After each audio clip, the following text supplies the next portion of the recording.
এমন উল্লাসে বলে দেয় চেন্নাই সুপার কিংসের বিপক্ষে ম্যাচটায় কতটা চাপ নিয়েছে রয়্যাল চ্যালেঞ্জার্স বেঙ্গালুরু।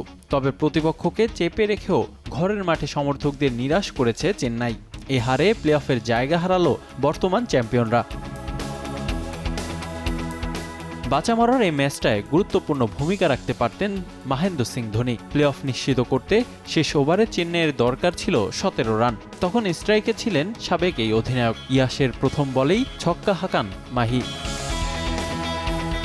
এর পরের বলে তিনি আউট হলে মাত্র 11 রান দূরে থাকে চেন্নাই। তবে বাকি সহজ কাজটা সম্পন্ন করতে পারেনি জাদেজা শার্দুলরা। 17 রানে জয় নিয়ে প্লে অফের জায়গা নিশ্চিত করে ফাফ ডু প্লেসির দল। সমান পয়েন্ট থাকলেও নেট রান রেটে ধোনিদের চেয়ে এগিয়ে আরসিবি।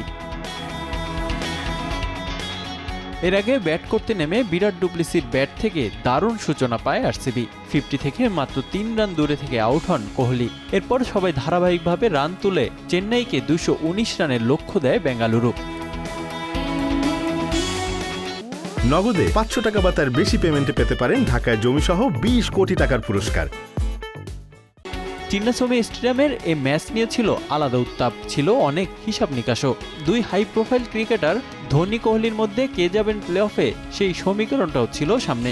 শেষ পর্যন্ত শেষ হাসিটা আরসিবির খেলোয়াড়দের মুখে। গুঞ্জন সত্যি হলে এই ম্যাচ দিয়েই শেষ হতে যাচ্ছে আইপিএলে ধোনির অধ্যায়। আর আইপিএলে নিজের শেষ ম্যাচটা বাজে অভিজ্ঞতা নিয়ে শেষ করতে হলো মাহির।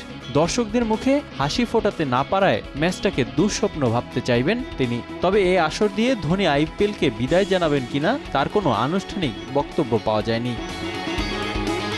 2008 সালে চেন্নাইয়ের হয়ে আইপিএল যাত্রা শুরু হয় ধোনির। 2015 সাল পর্যন্ত চেন্নাইয়ের জার্সিতে খেলে রাইজিং পুনেতে যোগ দিয়েছিলেন তিনি। তবে 2018 আইপিএলে আবারও চেন্নাইয়ে ফেরেন মাহি।